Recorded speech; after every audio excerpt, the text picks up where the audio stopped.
All right, good afternoon from Spain. We've got a lovely day here today, and finally, the transfer window has closed. We did quite well in it, really. I think, all things considered, it was a bit of a hectic day yesterday for us. So, a big thanks to the moderators and to Beck for steering us through it. We had a lot of interactions with a lot of people yesterday. I can hear the dog breathing a bit weirdly. I think he's shattered. We had a lot of interaction with different people yesterday, getting information, looking at what we thought was good and wasn't. We have some people, of course, that we know it's always going to be a good source. So we're pretty happy with what we came out with. We managed to predict all three people that came in, got them all early as well. There was some particular Pritchard one which had been floating around for about 4 or 5 days, and it wasn't done until it was done, and it was done on the morning of, I think it was Sunday morning, was it, or Monday morning? Anyway, it was done. Oh, it was Monday morning. It was done. I don't know, about 10 a.m., something like that. Might have been a little bit earlier. And we know it was done and dusted because, of course, he was training yesterday and he had all his photo shoots done at St Andrews on Monday afternoon or Tuesday afternoon. So that was a great signing for me. One of the, probably the best one for me. He's a little bit older. He's not going to be really one for the future, but for a short-term player, he's going to be great. He's a box-to-box midfielder. He's powerful. He's very, very loud on the pitch. He directs people. He has a good personality around the training ground and in the dressing room. I definitely think he's good captain material. That's sort of what we lack at the moment. And just watching him in training yesterday, he has some really. He's a really direct player, and I think he's absolutely great signing for us. Just what we need. It's an undisclosed fee, but it's generally thought it was 100,000. I think what happened in the end with that particular one was that he got 6 months left on his contract. He refused to play the last game for Sunderland. He didn't say he would never play again, but he was obviously an unhappy player, and it's not good to have unhappy players around. I think he had his issues with Michael Beale and also with Christian Speakman. Rumour has it that Mowbray was told he had to give Job minutes, and so he had to leave Pritch like on the bench, and so it just wasn't a happy camp. And Sunderland were holding out for more money. I believe it was 500,000. He's only got 6 months left on his contract, so I think Blues just thought, there's no way we're going to be paying that. So I said to Sunderland, we're going to offer you 100,000. We'll give him. We'll take him off your hands. We'll give him a contract. You'll get 100,000. You've got an unhappy player off your books, and that's what we're willing to do. And Sunderland played hardball. They didn't want to do it, but Blues were a little bit better at playing hardball than Sunderland. I think in the end of the day, Speakman was the first one to blink. And seeing that they were running out of time to get the deal through, Sunderland said, okay, let's have the 100k, let him go. And that was done. That's what held it up so long. That's why we didn't want to put it on until we knew it was definitely done. And it wasn't done. Some were putting it on Friday night, Pritchard done, and it wasn't. It definitely wasn't. So, don't be fooled by everything you read on first account. We rarely put anything up unless we're absolutely sure that it's done. A few people were saying, well, it isn't done because he hadn't had his medical. Yeah, well, we understand that. It's a part and parcel of it, You don't need to pick flies out of everything that's put on the posts. It's just it's a pedantic and very negative way of doing things. We got him. He was a great signing. Another one there was Andre Dozzell, who I thought watched him against Leicester, came on, I think, for half an hour. Strong player, very strong, ball winner, crunching tackle, one or two really heavy tackles he put in against Leicester. I think he was showing us what he was all about. I think he's going to be another good signing. And an alternative to Sonny, a different sort of player, a little bit more probably in terms of what he can do in, passing and moving forward.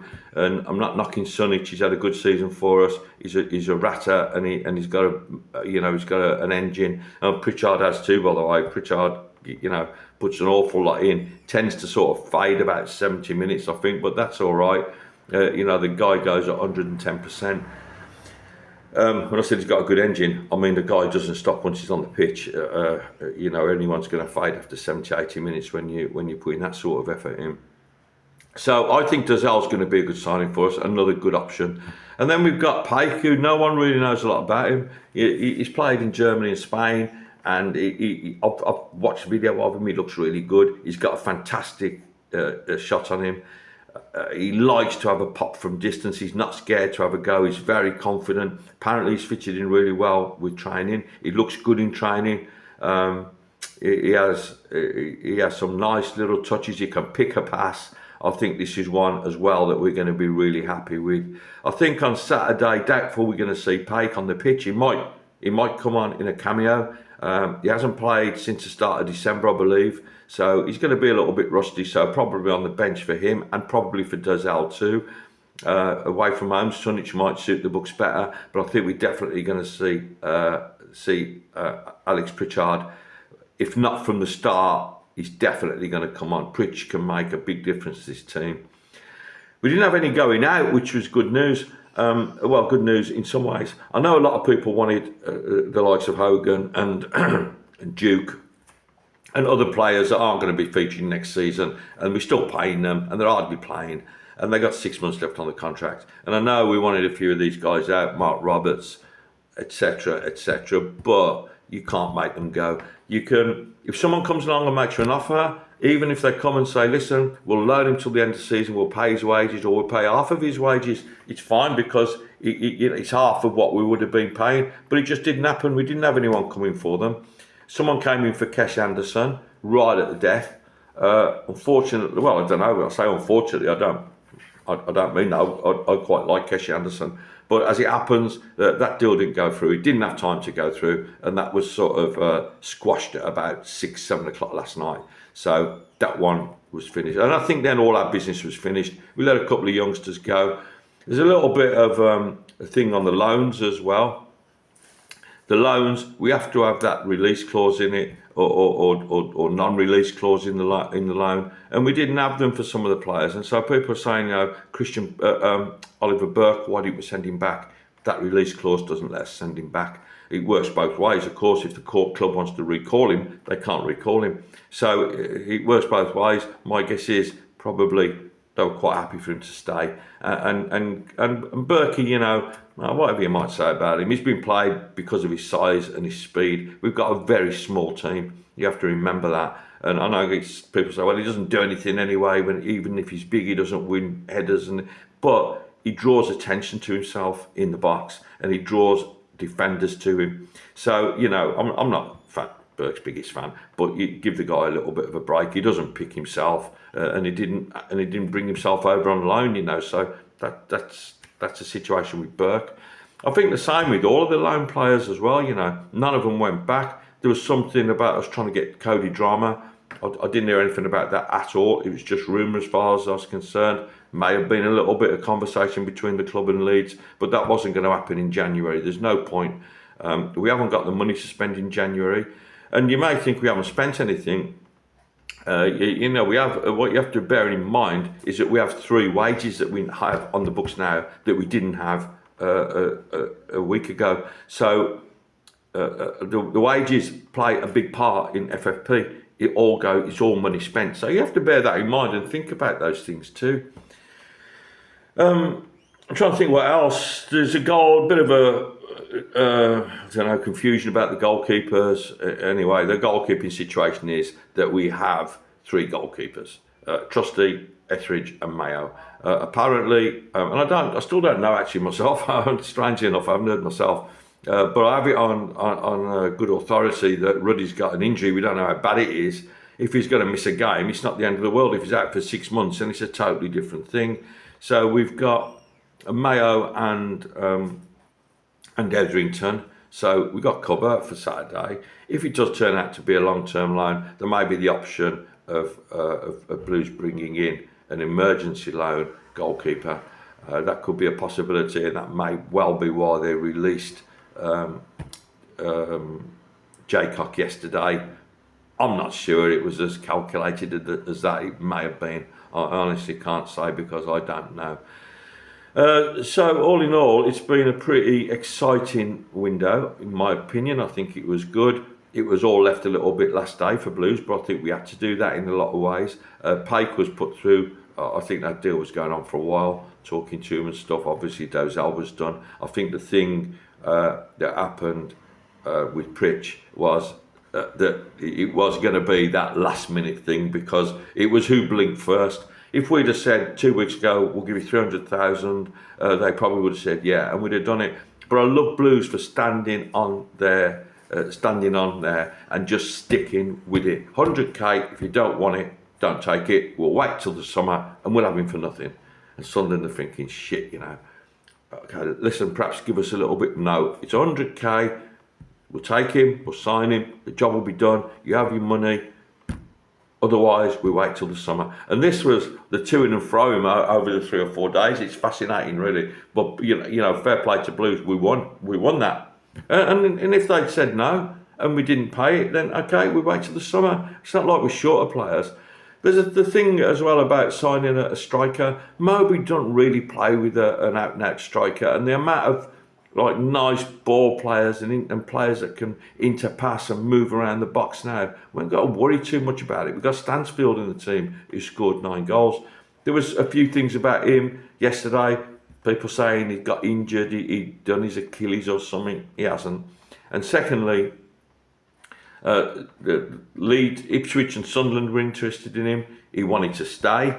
So with us, that's great. And then the other thing, I had someone telling me last night that he was going to Leeds for 15 million. The deal was done. Obviously it wasn't. He'd already said he's staying with us to the end of the season. He wouldn't go to Leeds anyway. Why would he? He's got a 5-year contract at Fulham. There'll be people having their hand off if he keeps scoring like he's at the moment.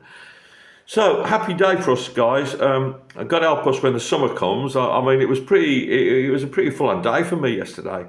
And nice speaking to people that you don't speak to a lot, probably in times when things are happening. But nice bit of interaction with most of you. A few dicks out there, but there always are. They don't like you sort of saying that you know something, particularly if you do. They hate it for some reason. I don't know why. All we're doing is sharing information. And the thing you have to remember with us, we don't put every little bit of information that we see on unless we know it's a good source and it's almost definitely going to happen. I can look at 4 or 5 other Facebook sites, mentioning no names, that have put basically every single rumour on there. And then when 3 of those 15 rumours surface, they say, oh look, we told you we got it. Not that it matters, it's not a competition. But people are saying, I'm sick of all that crap. With us, just listen to or look at what we put on, and 95% of the time we get it right. That's it. Anyway, I think we've got a nice looking side now going forward. And listening to Tony Mowbray yesterday on his presser, it sounds to me like he still fancies us for a little outside chance at of getting into the playoffs. And you know what? I love him for that, because I do as well. That's how I always feel with Blues. I know tomorrow, by the way, guys, if you're not going to match and you want a good day out, just go down to the Roost. It opens at 10 tomorrow. DJ all day, £1 a track. Everything's going to Lol's a fund. So do your best. If you can't get a ticket and you can't go in person, go down there. You're gonna have a great time. I think Tony Ratledge is sorting it out. And if anyone wants any information on it, if you come onto our page, which is the project. BCFC, the project Facebook group, look for Rachel, who's one of our moderators, Rachel Seaman, and drop her a little message and she'll tell you all about it. It's well worth doing it, and hopefully you'll get out and all support each other, of course, like we always do. Thank you for listening. This YouTube channel, we haven't had a lot on the last week because I've been so busy. But this YouTube channel is linked to our Facebook group, the one that I've just said. 9,000, nearly 10,000 members. It's a great group. It's a proper group. It's not full of wankers. Proper people. So come along and join us. Even if you're not a regular Facebooker, come and have a look. See what you think. And thanks for coming. Subscribe. I've got to remember to do that. Subscribe and like, all right? And thanks so much for listening. And 3 points against the Baggies on Saturday. I really think we can do this, all right? Keep right on, guys. Have a fantastic weekend. Keep safe.